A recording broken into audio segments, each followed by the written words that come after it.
우리 하나님 말씀 창세기 15장을 오늘 함께 공부하겠습니다. 이후에 여호와의 말씀이 이상 중에 아브라함에게 임하여 가라사대 아브라함아 두려워 말라. 나는 너희 방패요 너희 지극히 큰 상급이니라. 이후에 뭘 한 이후에 하나님의 말씀이 이상 중에 임하였나요? 그것은 아브라함이 그돌라오멜과 그 연합군을 격파하고 돌아올 때 지극히 높으신 하나님의 대제사장 멜기스덱에게 떡과 포도주를 받아 먹고, 그리고 자기가 가진 일체의 11조를 다 드리고 난 다음 소돔과 고모라 왕의 유혹을 물리치고 나는 하나님만 믿는다는 이 위대한 신앙의 선언을 한 이후에 여호와의 말씀이 이상 중에 나타난 것입니다. 그러면 여러분, 하나님께서 우리에게 연결을 맺을 때 우리가 해야 될 일을 해야 그 다음 하나님께서 우리에게 나타나서 말씀해 주시는 것입니다. 그러므로 우리도 아브라함처럼 꼭 해야 돼요. 아브라함처럼 떡과 포도주를 받아 먹어야 돼요. 그리고 마셔야 돼요. 떡은 예수 그리스도의 깨어진 몸이고 포도주는 그리스도의 흘리신 피입니다. 우리가 하나님께서 우리에게 말씀하기 위해서는 우리는 그러므로 십자가 중심의 신앙을 튼튼히 가져야 하나님과 교제할 수 있습니다. 오늘날 십자가 구속의 터전을 떠나서 하나님과 교제한다고 하는 사람들은 모두 다 귀신과 교제하는 것입니다. 예수 그리스도의 십자가의 깨어진 몸과 흘리신 피를 먹고 마시지 않은 그 터전에서는 하나님은 우리와 대화하지 않습니다. 그걸 꼭 알아야 돼요. 이러므로 우리도 매달 초에 첫 주에 실제로 떡과 포도주를 먹고 마시지 않습니까? 이것은 우리 마음속에 절실하게 예수 그리스도의 깨어진 몸과 흘리신 피를 믿음으로 받아들이는 그것을 실천시키기 위해서 그렇게 하는 것입니다. 그러므로 우리는 오늘날도 예수께서 십자가에서 우리의 모든 질병과 저주를 위해서, 또 우리의 죽음을 대신 죽기 위해서 몸이 깨어지고 우리의 모든 범한 죄악과 저주를 다 대속하기 위해서 피를 흘리신 그 예수 그리스도의 깨어진 몸과 흘리신 피를 깊이 믿음으로 받아들이고, 그리고 우리가 하나님 앞에 11조를 드립니다.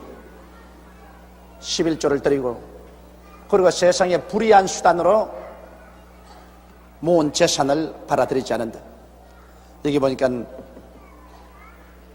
이 소돔 왕이 와가지고서 사람만 우리에게 돌리고 우리 물건은 다 너희가 가져가라. 그럴 때 아브라함이 지극히 높으신 하나님 여호와께 손을 들어 맹세해서 말하기를 내 말이 내가 아브라함으로 치부케 하였다 할까여 내게 쏘간 것은 물은 한 실이나 신들매라도 내가 취하지 아니하리라. 불의한 재물을 가지고서 치부하지 않겠다고 선언했다. 다시 말하면 뇌물을 먹는다, 사기를 친다, 거짓말을 해서 남을 등쳐서 이런 재물들을 가지고서나 치부하지 않겠다. 하나님께 영광되지 않은 재물은 받아들이지 않는다. 이러한 신앙선을 하고 난 이후에 하나님의 말씀이 이상 중에 아브라함에게 임하였습니다. 그 당시에는 성경이 없었기 때문에 오늘날은 우리가 성경을 읽을 때 하나님의 말씀과 접할 수 있지만은 옛날에 성경이 없을 때는 하나님이 그들에게 나타날 때는 꿈과 환상을 통해서 나타나셨습니다. 그러므로 제가 꿈과 환상은 성령의 언어라고 한 말이 거기에 있습니다. 꿈과 환상을 통해서 하나님이 나타나는 것입니다. 하나님께서 아브라함에게 나타나서 뭐라고 말씀했습니까? 이와 같은 신앙을 가진 아브라함에게는 하나님이 말씀하시기를 아브라함아 두려워 말라. 나는 너희 방패요 너희 지극히 큰 상급이니라. 하나님께서 우리의 방패가 되어주시고 우리의 상급이 되어주시겠다고 하나님 직접 선언하신 것입니다. 방패라는 것은 적군이 쳐들어오는 것을 막는 것입니다. 적의 칼이나 화살을 막는 것이 방패고, 상급이라는 것은 우리 인생의 큰 축복을 말하는 것입니다. 그러므로 하나님께서 내가 직접 너희를 보호하는 보호자가 되고 내가 직접 너에게 축복의 근원이 되어주겠다, 그렇게 말씀하신 것입니다. 오늘날 또 여러분, 우리가 믿는 하나님은 종교적인 하나님만 되는 것이 아닙니다. 우리가 믿는 하나님은 천지와 만물을 다 지으신 하나님인 것입니다. 눈에 보이는 물질적인 세계는 하나님께서 완전히 지으시고 지배하시는 세계고, 하나님은 그보다 더 위대하신 하나님이신 것입니다. 우리가 진실로 예수 그리스도의 깨어진 몸과 흘리신 피를 통해서 하나님과 언약을 맺고 하나님께 11조 드리고 내가 당당한 믿음의 선언을 하고 나가면, 여러분, 우리가 믿는 하나님께서 우리 이 세상 사는 동안에 두려움 없이 살 수 있도록 우리의 방패가 되어주시고 우리의 상급이 되어주시는 것입니다. 하나님께서 우리 삶의 원천이 되어주십니다. 이걸 생각할 때 얼마나 우리 마음이 튼튼합니까? 이 세상이 얼마나 요란스럽고 격변하지 않습니다. 경제적인 사회적인 환경도 시시각각으로 격변합니다. 이러므로 우리 마음이 늘 불안하고 늘 공포에 처해 있습니다. 그러나 우리의 사는 그 바탕이 이 변화무쌍한 세상에 있지 아니하고 흔들릴 수 없고 변화될 수 없는 창조주 하나님께 있다는 것을 알게 될 때 우리 마음이 편안해질 수 있습니다. 저녁에 잠자리에 들어갈 때 두 다리를 뻗고 우리가 잠을 잘 수 있습니다. 왜냐하면 하나님이 나를 지켜주신다. 하나님이 나의 축복의 근원이 되어주신다. 그러므로 나는 하나님을 의지하고 편안히 자고, 하나님을 의지하고 또 편안히 일어나고, 또 편안히 직장에 일어나가고, 하나님을 의지하고 열심히 일을 한다. 할렐루야. 정말 마음이 든든하고 감사합니다. 저는 해외여행을 많이 하잖아요. 낯선 곳에 또 낯선 사람들을 만나고 낯선 동네에 가서 있고, 그런데도 불구하고 내가 천지를 지으신 하나님을 믿고서 의지하고 살아가니까 그렇게 마음이 편할 수가 없어요. 어디 가도 내 집과 같아요. 어느 하늘 아래 가도 내 아버지 하나님의 하늘 아래고, 어느 땅 위에 가도 내 아버지 땅 위에 가 있으니 내 아버지의 은혜를 받는 나로서는 마음에 평안하지 아니할 수가 없습니다. 여러분, 자기 아버지가 굉장히 힘이 있고 부자인데 아버지 덕을 못 보는 자식은 그 못난 자식입니다. 그렇지 않아요? 아버지가 아주 힘이 있고 아버지가 부자인데 왜 아버지 덕을 못 보는 자식이 좀 병신이지. 나는 솔직히 말해서 우리 아버님이 정치적인 권세도 없고 돈도 없었기 때문에 별로 그런데 유익을 못 봤지. 우리 아버지가 아주 권력이 있고 돈이 많았으면 나 우리 아버지 집에 가서 살았을 거예요. 나는 원래 욕심이 많은 사람이라 아마 우리 아버지 집에 가서 살아서 그 이익을 내가 다 봤을 거예요.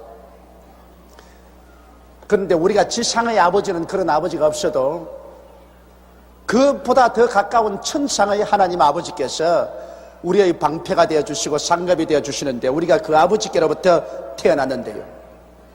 여러분, 우리는 육신으로는 부모에게 태어났지만은 영적으로는 육신이나 혈통으로나 사람의 뜻으로 나지 않고 아버지께로 여러분은 태어난 사람들인 것입니다. 그러니 그 아버지의 친자식인데 왜 그 아버지 앞에 나가서 담대할 수가 없어요? 예수 믿지 않은 사람은 하나님이 심판주요 두려운 상대지만은 예수 믿는 사람에게야 우리 친아버지인데요. 우리를 그 아들 예수님의 몸 찢고 피 흘려서 우리를 낳아주셨는데요. 왜 이 아버지도 못 믿고 빌빌 겉에서 돈다면은 그 우리 정말 못난 자식들이 되고 마는 것입니다. 여러분, 그러므로 이 좋으신 하나님, 우주를 지으신 우리 아버지, 이 아버지를 방패 삼고 우리 상급으로 삼고 한번 믿음으로 담대하게 나아가 보시기를 주의 이름으로 축원합니다. 2절에 아브라함이 가로되 주 여호와여 무엇을 내게 주시려나이까? 나는 무자하오니 나의 상속자는 이 다메섹 엘리에셀이니이다. 사실 아브라함은 물질은 필요가 없었어요. 벌써 애굽에서 나온 이후로 하나님께서 아브라함에게 금과 은과 노비와 가축을 많이 주어서 자기 한 집에서 318인의 군대까지 기를 수 있을 정도로 재력이 있었기 때문에 하나님 앞에 그는 무슨 물질을 달라고 하진 않습니다만, 아브라함이 75세 갈대아 우르를 떠나서 가나안 땅에 왔는데 지금 10년이 지나서 85세가 되었어도 자식이 없어요. 그게 마음속의 원한입니다. 그래서 아브라함이 하는 말이 뭐냐면 나는 무자하오니 자식이 없으니 나의 상속자는 이 다메섹의 엘리에셀이니이다. 나의 상속자는 이 다메섹에 있는 엘리에셀이라는 것은 다메섹에서 취해온 자기 집의 청직이라는 것입니다. 자기 집 종 중에 제일 우두머리 되는 엘리에셀이 자기 상속자가 될 것이라고 탄식을 하는 것입니다. 그런데 여러분, 우리가 가만히 생각해보면 이 아브라함의 아내 사레가 아기를 못 낳은 것 참 다행입니다.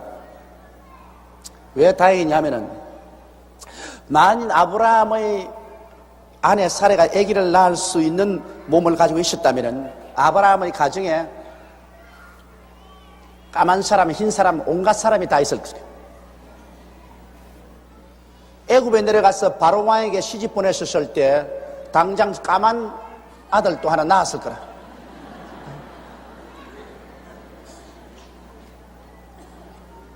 그리고 아브라함이 가나안 땅에 올라오고 난 다음에도 또 한 번 자기 아내를 동생이라고 해서 아비멜렉에게 시집을 보낸 적이 있습니다. 그 아브라함이 자기 아내를 여러분 2번 시집 보냈습니다. 거기서 또 하나 또 태어났을 거라. 그랬다면 그 꼬락서니가 무슨 꼬락서니까. 그래서 하나님이 미리 아시고 아예 아기를 못 낳게 해버렸죠. 그 잉태의 문을 탁 막아버렸죠. 그래서 다시는 그러한 아브라함의 신앙이 왔다 갔다 안 할 때, 그때 아기를 낳을 수 있도록 하나님이 허락해 주셔서 자기 나이 100세가 되고 사라의 나이 90이 되었을 때 아기를 낳은 것입니다. 근데 가만히 보면 하나님이 하시는 일은 사람으로 보기에는 참 안 됐다고 생각하지만은, 그러나 하나님 하신 일은 다 올바르게 한 겁니다. 그러므로 아브라함이 아직 자리를 차지하지 못하고 가나안에서 애굽에서 가나안으로 떠돌아다닐 때, 아무런 힘도 없고 남이 보호해 줄 수도 없는 그런 처지에 있을 때, 위험만 하면 자기 아내 시집 보내가지고서 목숨을 건질 때, 그때 어린애기를 쑥쑥 낳았으면 절단 강산이 났을 거라. 그 하나님이 그걸 막아주십니다. 내가 이번에 미국 가니까 미국의 저명한 뉴스위크나 타임즈에서 사해 두루마리라고, 그 팔레스타인의 사해에서 그 성경, 옛날의 성경 두루마리를 새로 찾아서 그것을 다시 번역하는 것을 보았었습니다. 그 일부분이 나온 걸 보았는데요, 우리 성경보다 더 상세하게 옛날에 기록한 것이 발견이 되어 가지고 그것을 요사이 번역을 하고 있는데요, 거기에 거의 창세기 장면이 나오는데 거기 보니까 거기는 상세히 기록했어요. 그런데 그 사라가 거기에 기록한 것을 보니까 여간 이쁘지가 않아요. 그 이 창세기에는 그냥 사라가 아브라함이 보고 당신은 아름다운 여인이라 그렇게 말했는데, 그중에는 보니까 상세하게 사라의 모습을 기록해놨어요. 기록해놨는데 거기 보니 사라의 키가 어떻고, 코가 어느 정도 크고, 눈이 어떻게 크고, 또 유방이 얼마나 크고, 이렇게 쫙 다 기록해놨는데요, 이 창세기를 그때 해석해서 창세기를 기록할 당시에 그때 문서입니다. 문서가 또 발견이 됐는데, 거기에는 보면 요사이 미스 코리아 뺨칠만큼 이쁘다. 그러니 그런 이쁜 부인을 데리고 유목 생활을 하면서 이 동리 저 동리로 이 나라 저 나라 떠돌아다니는 아브라함이야말로 그 마음이 편안할 리가 만무한 것입니다. 그런데 이제 아브라함이 하나님께서 내가 너희 방패와 너희 상급이라고 하니까 그건 마음속에, 다른 건 다 좋은데 하나님 아버지요, 왜 자식을 안 줍니까? 내 나이 85세입니다. 그런데 자식을 안 주니까 나의 이 모든 재산은 내 집에서 기른 다메섹에서 얻은 엘리에셀이라는 종이 다 우리 상속을 차지할 것이 아니겠습니까? 아브라함이 또 가로되 주께서 내게 씨를 나뉘 주셨으니 내 집에서 길리운 자가 나의 후사가 될 것이니라. 하나님이 씨를 안 주지 않았었습니까? 그러니 내 집에서 길리운 종이 내 후사가 될 것이 아닙니까? 그렇게 탄식을 했습니다.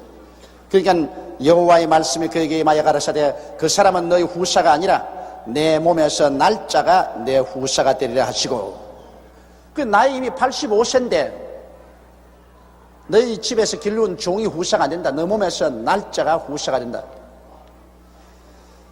그런데 아브라함이 아무리 생각해도 자기 나이 85세고 사라의 나이 75세인데 그러한 할아버지 할머니를 통해서 후손을 얻을 수가 있겠습니까? 아브라함의 마음에는 의심이 꽉 들어찼습니다. 믿음이 안 생겼어요. 그런데 하나님께서 아브라함의 마음속에 믿음을 생기게 하는 희한한 비결을 여기에 사용하셨습니다. 이 비결을 우리도 사용하면 우리의 마음속에 믿음이 안 생길 때 굉장한 믿음을 얻을 수가 있습니다. 그 비결은 어떻게 하냐면 그를 이끌고 밖으로 나가 가라사대 하늘을 우러러 뭇 별을 셀 수 있나 보라. 또 그에게 이르시되 내 자손이 이와 같으리라. 별을 보라고 했습니다. 그러니까 하나님께서 아브라함에게 계시 줄 때 밤의 이상 중에 계시는데 한참 잤는데 꿈속에 하나님이 그렇게 계시를 해준 것입니다. 그런데 하나님께서 아브라함을 깨워 이렇게 가지고서 밖으로 나오라. 그래 아브라함이 밖에 나와서 하늘을 쳐다보십니다. 그 중동은 하늘을 보면 그 나라는 사막의 나라라 습기가 없기 때문에 별들이 얼마나 반짝거리는지 몰라요. 별이 그냥 그 빛대로 다 반짝거려요. 그 은구슬을 뿌린 그 별들을 보고 하나님께서 아브라함아 그 별을 헤아리라 그랬습니다. 그래서 아브라함은 별을 헤아리기 시작합니다. 별을 헤아리고 한참 만에 하나님께서 내 자손이 저 별들처럼 많을 것이다. 이 바라봄의 법칙입니다. 한번 따라 말씀했어요. 바라봄의 법칙. 아브라함으로 하여금 별들을 바라보고 내 자손이 저것처럼 많을 것이라고 마음속에 생각을 하고 꿈을 꾸게 만드는 것입니다. 여러분, 우리가 바라보고 그것을 생각하고 꿈을 꾸면 그것이 믿음을 산출하는 것입니다. 아브라함은 마음속에 도저히 믿어지지 않았는데 아버지의 약속을 쫓아서 별들을 바라보고 그 자손이 별들처럼 많을 것이라는 것을 상상하고 꿈꾸어 보자 말자 그 마음속에 믿음이 생겨나셨습니다. 그 6절에 보면 아브라함이 여호와를 믿으니 여호와께서 이를 그 의로 여기시고라고 말씀합니다. 이 별들을 바라보는 바라봄의 법칙을 사용하고 난 다음에야 그 마음속에 믿음이 생깁니다. 그 믿음을 하나님께서는 의롭다고 하시고 믿은 대로 하나님이 축복해 주신 것입니다. 오늘날 여러분 우리가 자꾸 믿음이 안 생긴다고 하는데 그거는 바라봄의 법칙을 쓰지 않기 때문에 그런 것입니다. 내가 자꾸 여러분에게 오중복음과 삼박자 축복을 말할 때 십자가를 바라보라고 한 이유가 그게 있는 것입니다. 여러분 십자가를 바라보라는 것은 십자가에 못 찍고 피를 흘려서 탁 매달려 있는 예수님을 우리가 마음속에 바라봅니다. 바라봄의 법칙으로 바라봅니다. 그러고 난 다음 내 마음속에 생각을 해요. 저 몸이 찢어지고 저 피를 흘린 것은 내 죄로 말미암아 그렇게 되었구나. 내 죄로 말미암아 저 몸이 찢어지고 저렇게 피를 흘렸구나. 이렇게 생각하면 그만 즉시로 내가 죄 용서함을 받았다는 믿음이 생겨나기 시작하는 것입니다. 바라보고 상상할 때 믿음이 생기는 것입니다. 그 다음 또 십자가를 바라보고 예수님이 저 하늘과 땅 사이에 나 대신 죄를 입어서 저렇게 몸을 찢고 피를 흘려서 하나님의 손과 내 손을 마주쳐서 화목하게 하시고 하나님의 성령을 주시게 하셨구나. 그러면 저 예수 그리스도의 저 벌받음을 통해서 내 벌받을 것 다 없애버리고 하나님의 화목을 얻어서 하나님의 성령을 보내셨으니 지금 내 속에 성령이 충만하시는구나. 십자가를 바라보므로 그것을 상상하고 내가 꿈꿀 때 내 마음속에 하나님의 성령이 와 계신 충만한 믿음이 확고하게 생겨나는 것입니다. 그리고 또 십자가를 쳐다보고 예수님의 몸이 갈갈게 찢어져 있는 걸 상상합니다. 예수님의 등이 갈갈게 찢어지고 손발이 다 찢어졌습니다. 제가 채찍에 맞은 것은 내 연약함과 병을 짊어지고 가시기 위해서 그렇게 했구나. 성경에는 예수께서 나의 연약함을 친히 담당하시고 병을 짊어지셨다고 하셨으니 예수님이 내 연약과 병을 짊어지고 저 십자가에서 저렇게 갈가게 찢겼구나. 예수님께서 내 연약과 병을 저렇게 찢겨서 갚았으니 내가 또다시 병들 필요가 있겠으며 내가 병 짊어질 이유가 있겠는가. 아서라, 병은 나와 상관이 없다. 이렇게 십자가를 바라보며 법칙으로 바라보고 여러분이 생각할 때 마음속에 나는 그러므로 병들 필요가 없다는 믿음이 생겨나기 시작하는 것입니다. 또 십자가에서 예수님께서 뻘거벗고 매달린 것을 보십시오. 하나님의 아들 예수께서 십자가에서 뻘거벗고 매달려 있습니다. 하나님의 아들이 왜 십자가에서 뻘거벗고 매달렸나? 성경에는 누구든지 나무에 달린 자는 야훼 하나님의 저주를 받은 사람이라고 그랬는데 왜 예수께서 십자가에 저렇게 저주를 받아 매달렸나? 그것은 내가 이 땅에서 못나서 저주를 받고 일하는 일마다 낭패와 실망을 당하고 헐벗고 굶주리고 가난하고 사람들에게 손가락질 받는 이런 삶을 살지 않게 하기 위해서 주님께서 날 대신 십자가에서 저주를 저렇게 받았구나. 그 예수님의 십자가에 못 박여 탁 늘어진 저주받은 모습을 바라보고 이 내 저주를 다 짊어지고 갖고 난 것을 상상할 때 나는 아브라함의 축복을 받을 수 있다는 믿음이 생겨나기 시작하는 것입니다. 믿음이 생겨나요. 그 다음 예수님께서 십자가에 못 박여서 죽지 않을 뿐이 날 대신해서 고난을 당하시고 죽으셨다가 그 다음에 그가 십자가에 내려와서 무덤 속에 들어갔다가 사흘 만에 부활한 것을 바라보고 내가 그것을 생각하고 예수 죽음 내 죽음, 예수 부활 내 부활, 예수 성천 내 성천이라는 것을 상상해 볼 때 나는 부활 성천할 믿음이 확생이라는 것입니다. 이게 바라봄의 믿음인 것입니다. 여러분이 마음속에 이 바라보고 상상을 하십시오. 바로 마귀가 아담과 하와를 깨어서 선악과를 따먹게 한 것도 이 바라봄의 법칙을 사용해서 그런 것입니다. 왜냐하면 와서 마귀가 하는 말은 그냥 바라보라. 보는 거야 무슨 죄가 있노. 바라보라. 그래서 동산 중앙에 있는 선악과 앞에 가서 하와가 쳐다봤어. 아담은 하와가 가자고 끄니까 끌려갔고 쳐다보기는 하와가 쳐다봤어. 아담은 하나님이 겁이 나서 안 쳐다보고 아마 이렇게 하고 있었거든. 근데 쳐다보기는 하와가 쳐다봤어. 거의 바라봄의 법칙 아닙니까? 선악과를 바라보니 하와의 생각이 어떻게 했습니까? 보암직하고 먹음직하고 지혜를 얻기에 탐스럽게 상상이 되었습니다. 바라봄의 법칙은 그가 그 선악과를 바라보고 그렇게 상상을 했습니다. 야, 먹음직하고 보암직하고 지혜를 얻기에 탐스럽고 저걸 먹으면 우리도 하나님처럼 된다. 그게 딱 믿어버렸습니다. 하나님처럼 된다고 꽉 믿어버렸습니다. 사람이 믿어버리면 실천해요. 꽉 믿어버리니까 자기도 따서 먹고 그러고 아담에게도 먹어 그러면서 주었습니다. 아담이 받아 먹어버렸다. 그 결과 둘이가 타락했습니다. 바라봄의 법칙입니다.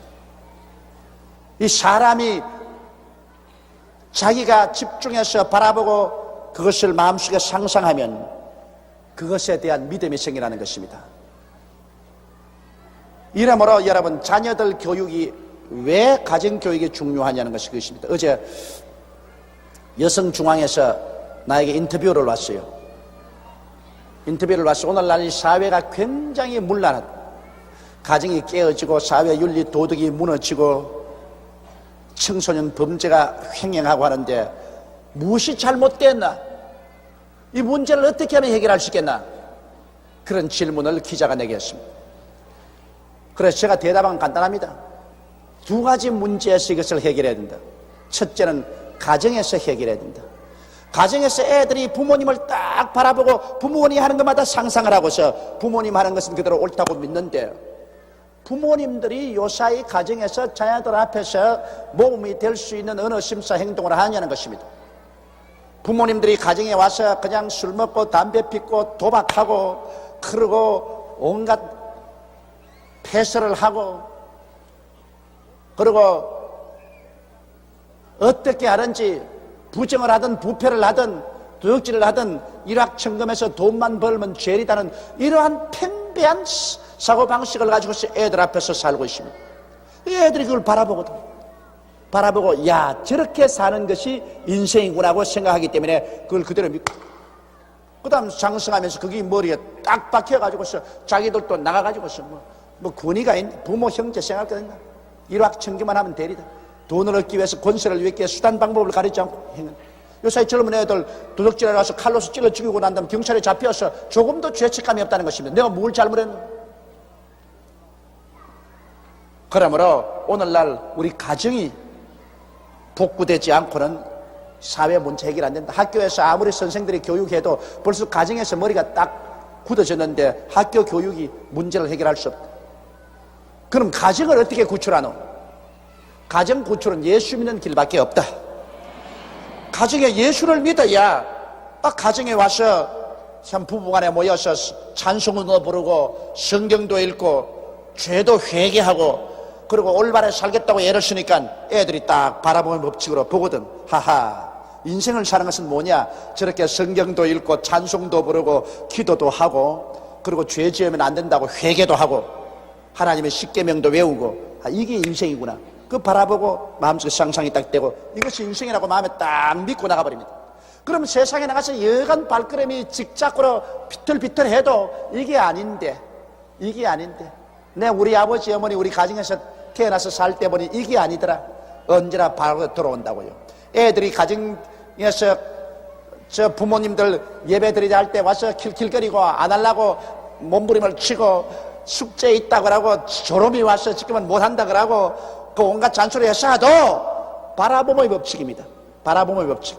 나는 안 해도 우리 아버지 우리 어머니는 꼭 성경을 읽고 기도를 하고 찬송을 하고 하나님 중심으로 섬기면서 살더라. 이게 바라봄의 법칙으로 마음에 딱 박혀요. 그래서 요사이 내가 전도 오면 나이 40, 50 된 분이 회개하고 돌아오면서 하는 말이 뭐냐면, 나는 예수를 안 믿었지만 우리 아버지가 우리 어머니가 주님께 충성하고 예수 잘 믿는 것이 한평생 내 마음속에서 떠나지 않았어. 그러므로 주께로 돌아온다고 그렇게 말합니다. 바라봄의 법칙이죠. 오늘날 바라봄의 법칙은 무서운 것입니다. 그렇기 때문에 여러분, 장사하는 사람들이 얼마나 많은 돈을 주고 텔레비에서 반짝하게 광고 지나가는 것, 그 바라봄의 법칙입니다. 그냥 텔레비를 입다 걸리고 봐. 그 바라보거든. 바라보고 코끼리 냉면 사 먹으라든지 무슨 라면 사 먹으라든지 그 나오면 바라보고 그 바라보는데 상상하라거든. 맛있게 먹는 거 상상은. 자기는 뭣도 몰라요. 그러나 모르는 사이에 마음의 믿음이 땅성해서 시장에 가서 라면 살 때는 그거 사요. 그거 가서 자기는 아무 상상도 없이 벌써 마음속에 믿고 있기 때문에 그걸 산다고요. 그래서 텔레비 선전이 그 조그마한 짧은 시간에 그 많은 돈을 내고도 선전하거든. 선전 안 하면 물건 안 팔려요. 선전해놓으면 꼭 팔린다고. 그 왜? 하고 보는 사람들이 마음속에 믿음이 생겨가지고서 살아온다. 바라봄의 법칙. 그 하나님께서 바라봄의 법칙을 사용하는 것입니다. 그러므로 여러분, 하나님이 주신 언약은 없는 것을 있는 것 같이 바라보게 될 때 그것이 마음에 믿음이 생겨나고, 그리고 그 믿음대로 하나님이 역사를 베풀어 주시는 것입니다. 이렇기 때문에 우리는 우리의 생활 가운데 하나님의 약속을 집안에 서서 붙이고 혹은 사무실에 서서 붙이고 그것을 자꾸 읽고서 그것을 상상해 보는 것은 일종의 바라봄의 법칙을 사용하는 것입니다. 이러므로 성경 구절을 집에 갖다 붙이거나 회사에 갖다가 붙이고 그리고 들어오고 나가면서 그것을 바라보고 그것을 한 번씩 읽고서 그렇게 된 자기의 모습을 마음속에 깊이 영롱하게 상상해 보는 것, 이것은 놀라운 일입니다. 그러면 그 믿음이 마음속에 생겨나요. 그 믿음이 생겨나면, 믿음은 하나님의 손길을 움직입니다. 다른 어떤 것도 하나님의 손길을 움직이잖아요. 밤새도록 기도하고 금식하는 것도 믿음 얻으려고 그렇게 하는 것입니다. 믿음이 생겨나면 하나님 말씀합니다. 내 믿은 대로 될지어다. 바라봄의 법칙. 그러므로 여러분께서 바라봄의 법칙을 많이 사용하십시오. 우리가 바라보고 상상하는 것, 이것을 개발한다는 것은 하나님과 교제하는 데 절대적인 유익이 됩니다. 아무 상상도 할 줄 모르는 사람은 큰 믿음을 얻을 수가 없습니다. 그러나 바라보고 생각하고, 따라 말씀하시죠. 바라보고 생각하고 꿈꾸고 믿어라. 바라보고 생각하고 꿈꾸고 믿어라. 그래야하면 그대로 되리라. 아시겠지요? 바라보고 생각하고 꿈꾸고 믿어라. 그건 뭐 믿음이 아주 순조롭게 마음속에 믿어지고 역사하는 것입니다. 그 85세가 된 아브라함과 75세가 된 세라를 하나님이 도와주기 위해서 바라보고 별들을 바라보고 그 다음에 생각하고 너희 자손도 저 별들처럼 많으리라 생각하고 그 다음에는 자손이 그렇게 많은 것을 꿈꾸어 보고 그 다음에는 그가 믿으니 하나님이 그를 이롭다 하시고 그 믿은 대로 만들어 주신 것입니다. 물론 85세에 그렇게 믿었었는데 이루어지기는 100세에 이루어졌습니다. 15년 더 기다려야 됐습니다. 여러분께서 믿었다고 해서 당장 발등에 툭 하고서 호박 있는 굴지 안 떨어진다고 아이고 믿어도 소용없더라 그렇게 하면 안 돼. 믿고 난 다음에도 끝까지 참아야 돼. 아브라함은 85세에 믿었는데 실제 그 믿음이 이루어지기는 15년 후인 100세에 이루어졌다. 15년을 기다려야 됐다. 하나님께서는 10년이나 15년 아무것도 아니에요. 이러므로 우리가 일단 믿었으면 우리는 결코 낙심하지 말아야 돼요. 눈앞에 당장 이루어지지 않는다고 낙심하지 말아야 돼요. 끝까지 꾹 참고 엉덩이가 좀 무거워야 돼요. 엉덩이가 가벼워서까지 했딱 하지 말고 무게 있게 인내로서 앉아있으면 하나님께서 약속하신 대로 이루어 주시는 것입니다. 아브라함이 여호와를 믿으니 여호와께서 이를 그 의로 여기시고 그러므로 여러분 믿음이 의로 여기신다는 것입니다. 의라는 것은 죄를 한 번도 안 지은 상태를 의라고 말하고 그리고 마귀에게 참소를 당하지 않은 상태를 의라고 말하는데 아브라함이 행함에 의로 여기시다 말하지 않으시고 아브라함이 믿음에 그를 의로 여기시다고 말했습니다. 그러므로 여러분 우리가 신앙생활의 가장 큰 윤리와 도덕은 뭔지 압니까? 믿는 것입니다. 가장 큰 불의한 것, 흉악한 것이 뭔지 압니까? 안 믿는 것입니다. 사람들 말하기를 아이 그 사람은 법이 없어서 살 사람이다. 얼마나 사람 착하고 얼마나 순수하고 구제도 많이 하고 얼마나 도움 많이 베푸는지 압니까? 그 사람은 예수 안 믿어도 괜찮아요. 천만에. 세상에서 가장 큰 불의가 뭐냐? 안 믿는 것이 불의입니다. 안 믿는 것이 가장 큰 하나님 보기에 죄요 불의요. 가장 큰 의로움이 믿는 것이 의인 것입니다. 그러므로 죄를 짓고 불의하고 추악하고 버림을 받아야 마땅할 사람도 예수를 구주로 믿으면 하나님께서 모든 죄를 다 없는 것이라고 그를 의롭다고 인정해 주시는 것입니다. 믿음, 이것이 우리가 하늘나라에 가는 길인 것입니다. 믿고 난 다음에 이제 의롭게 사는 것은 이건 마땅히 그렇게 해야지요. 그러나 구원은 의로움은 믿음으로 말미암아 의롭게 되는 것입니다. 아브라함을 하나님께서는 믿음을 통해서 의롭다고 하셨습니다. 또 그에게 이르시되 나는 이 땅을 내게 주어 업을 삼게 하려고 너를 갈대아 우르에서 이끌어낸 여호와라. 하나님께서는 이 땅에 살 동안에도 우리에게 업을 주시기를 원하십니다. 아브라함을 불러내어서 가나안 땅을 주어서 업을 삼게 하려고 불러내신 것입니다. 그가 가로되 주 여호와여 내가 이 땅을 업으로 삼을 줄을 무엇으로 알리까? 자, 자꾸 의심을 합니다. 이제 자손 얻을 것은 믿었는데 이 땅을 내게 업으로 주기 위해서 내가 불렀다고 말하니까 아브라함이 이 땅을 내게 업으로 주었다는 그 증거가 무엇입니까? 반드시 언약을 통해서 믿습니다. 여러분, 이 성경에는 하나님과 사람 사이에 믿는 것도 반드시 언약을 통해서 믿기 때문에 구약은 옛날의 언약이고 신약은 새로운 언약이고 언약입니다. 언약 없이 믿는다는 것은 이 성경에는 상상할 수가 없습니다. 그러므로 요 사이는 여러분 우리가 서로 중대한 일을 서로 믿을 때 어떻게 합니까? 계약서를 쓰지 않습니까? 계약 체결을 합니다. 법적으로 계약 체결을 하고 그 계약을 어기면은 국가가 그것을 담보로 해서 계약을 어긴 것은 그에 대한 형벌을 가하게끔. 그래서 언약을 가지고 믿는 것입니다. 여러분과 내가 하나님 믿는 것 여러분 그냥 믿는 줄 알아요? 예수님이 십자가에서 몸짓고 피를 흘려서 우리에게 언약의 담보가 되어줬기 때문에 우리가 믿을 수가 있는 것입니다. 언약의 담보가 없이 막연하게 믿습니다. 무조건하고 믿어라. 그것은 무조건하고 잘못된 것입니다. 무조건하고 믿는 것이 있을 수가 없어요.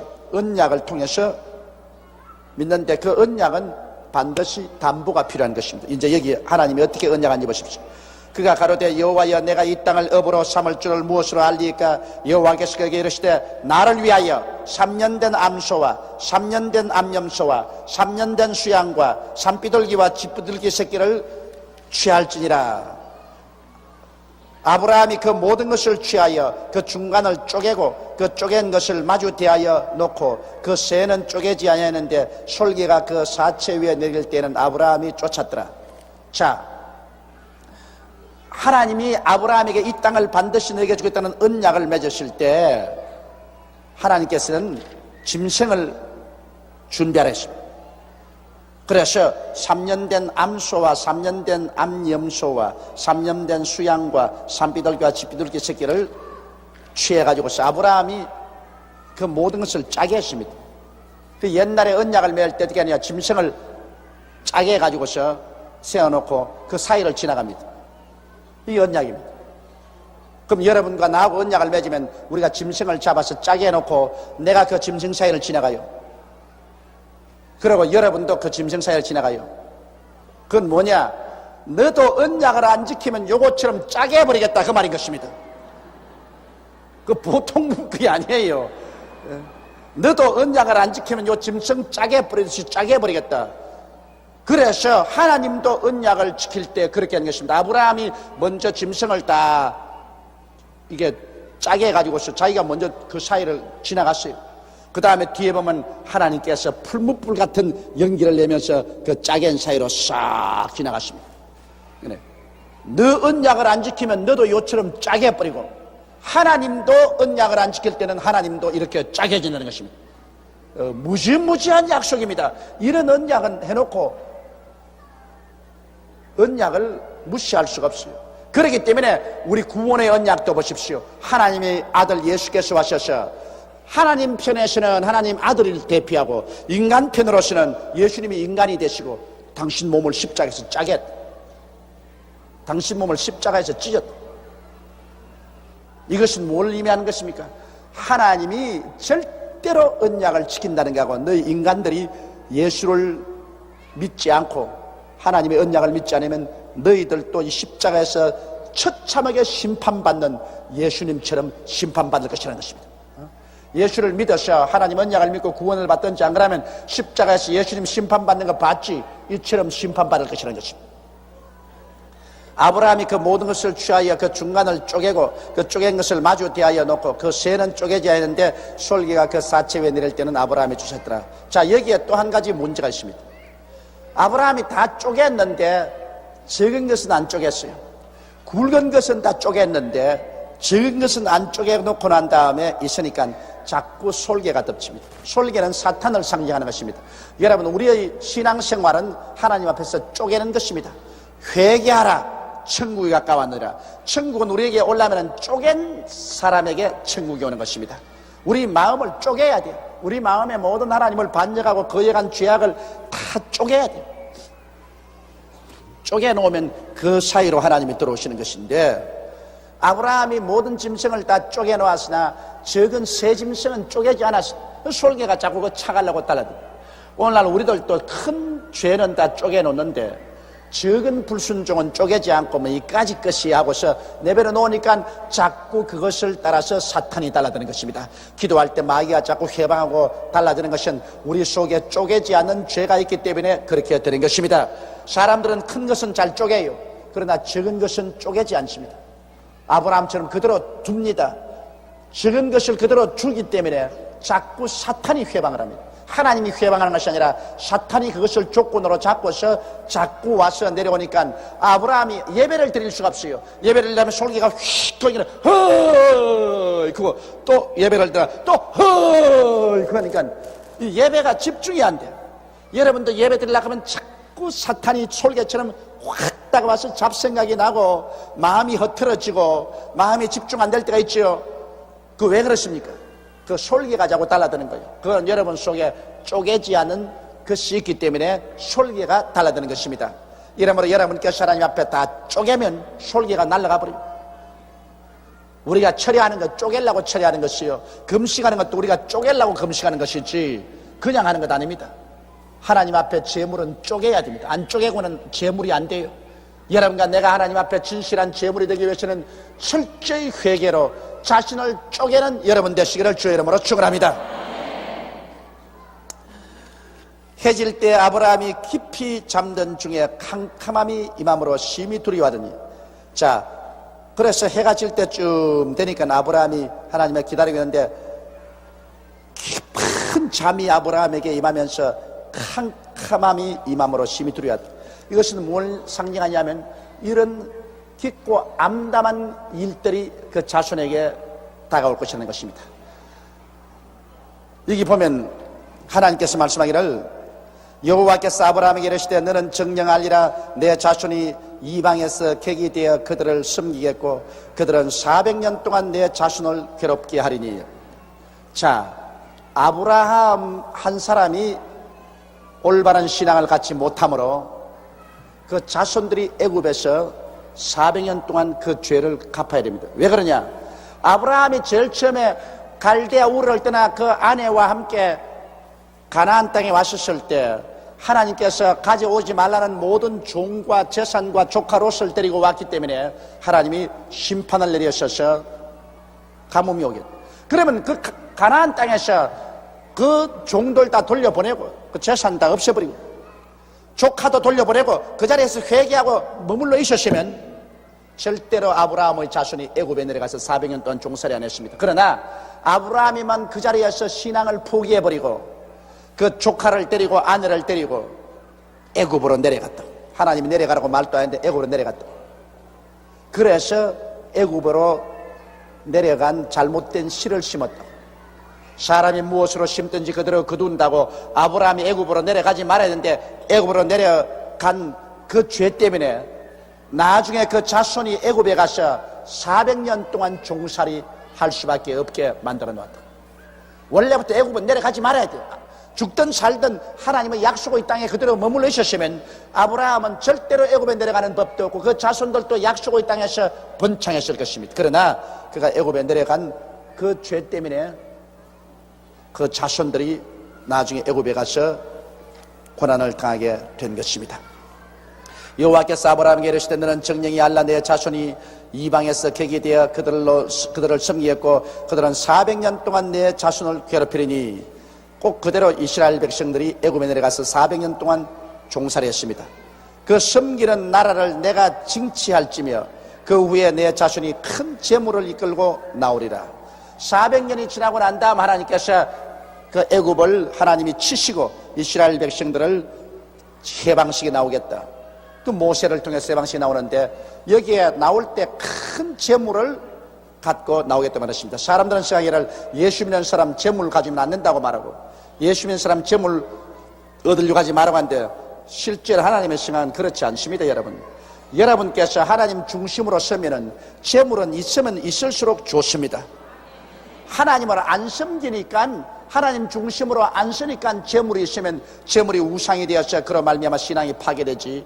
하나님을 잘 중심으로 섬기면 재물이 있으면 있을수록 그 재물을 가지고서 주의 사업을 할 수 있으니 얼마나 좋습니까?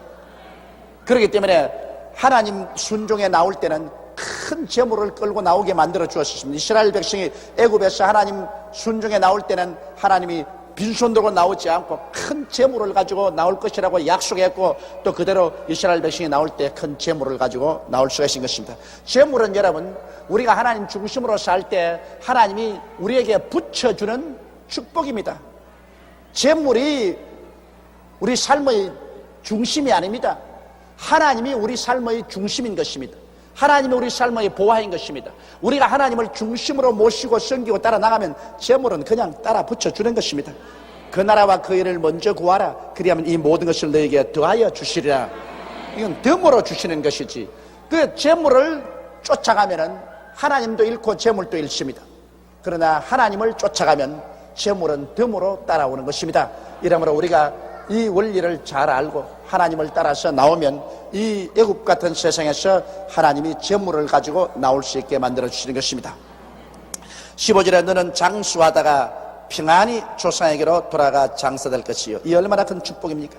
장수하다가 평안히 조상에게로 돌아가서 장사할 것이요.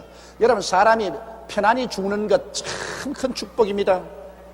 사람이 이 세상에 하나님 앞에 축복만 받아 살려고 하지 말고, 여러분 늘 기도할 때 혹시 주님 오시기 될 때까지 이 땅에 못 살아남을 것 같으면 편안히 죽게 해달라고 기도를 많이 해야 되는 것입니다. 사람이 죽을 때 편안히 죽는다는 것, 그 굉장한 축복입니다.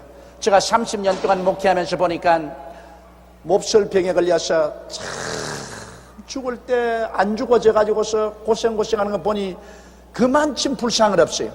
하나님의 축복을 바라면은 장수하다가 편안히 죽습니다. 편안히 가요. 편안히 잠들면서 그저 편안히 가버립니다. 그 아브라함은 하나님께서 말씀하기를 너는 장수하다가 그 다음에는 편안히 조상에게로 돌아가 장사할 것이라 말했습니다. 우리 예수 믿는 사람은 그런 복이 있습니다, 여러분. 그러므로 우리가 하나님 중심으로 살면은 장수하고 살고, 그리고 또 갈 때는 편안히 가고, 이 얼마나 큰 축복인 것입니까? 내 자손은 4대 만에 이 땅으로 돌아오리니 이런 아모리 족속의 죄악이 아직 관영치 아니함이라 할더라. 그 가나안 땅에 사는 족속들의 죄악이 아직 관영치 아니하기 때문에 그 죄악이 관영해서 하나님이 쫓아낼 때가 오면은 내가 4대 만에 너희 자손을 이끌어내어서 가나안 땅으로 데려올 것이라, 그렇게 말씀한 것입니다. 해가 져서 어두울 때 연기 나는 풀무가 보이며 타는 횃불이 쪼갠 고기 사이로 지나가더라. 자, 이제 하나님 차례입니다. 그 깨어놓은 고기 사이로 먼저 아브라함이 지나갔죠. 그 다음에는 아브라함이 하나님 말씀하고 난 다음에 타는 횃불이 그 쪼갠 사이로 지나갑니다. 하나님이 지나가는 것입니다. 그래서 아브라함과 하나님이 언약을 맺은 것입니다. 구약도 여러분 피 없이 언약 못 맺고, 신약도 피 없이 언약 못 맺고, 피라는 것은 바로 쪼갰다는 것입니다. 쪼갰.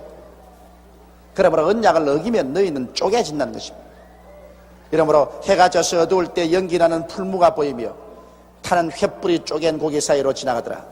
하나님의 임재는 구름기둥과 불기둥이 아닙니까? 연기와 불은 하나님이 임재했다는 증거인 것입니다. 연기가 나고 그냥 불꽃이 지나가는 것은 그 하나님이 임재하겠다는 증거인 것입니다. 그날에 여호와께서 아브라함으로 더불어 언약을 세워 가로되 내가 이 땅을 애굽 강에서부터 큰 강 유브라데까지 내 자손에게 주노니 곧 겐 족속, 그니스 족속과 간몬 족속과 헷 족속과 브리스 족속과 르바 족속과 아모리 족속과 가나안 족속과 기르가스 족속과 여부스 족속의 땅이니라 하였더라. 그러면 하나님께서는 이 모든 다른 족속들은 인간으로 취급하지 않았나요? 여러분 하나 꼭 알아야 될 것은, 하나님은 하나님의 백성을 위해서, 여기에 보면 모든 다른 족속들은 하나님의 백성의 밥으로 삼은 것입니다. 하나님은 하나님의 선민을 위해서는 다른 모든 백성들을 선민의 밥으로 삼았다. 왜? 이 백성들은 이미 하나님 앞에 범죄를 하고 하나님을 완전히 거역했기 때문에 하나님이 버린 것입니다. 그러므로 하나님은 이 버린 사람들은 수에 넣지를 않습니다. 그리고 하나님이 택해서 기르는 사람들은 하나님이 돌보시는 것입니다. 여러분, 우리 예수 믿는 사람들은 이 땅에서 하나님의 택한 백성들입니다. 우리는 하나님의 선민들입니다. 그러므로 하나님께서는 여러분과 나를 끝까지 붙들어 주시고 도와주시고 이끌어 주시기를 원하시고 계십니다. 사실 이 땅에 있는 아름다운 것을 하나님은 주의 백성들에게 주기를 원하시는 것입니다.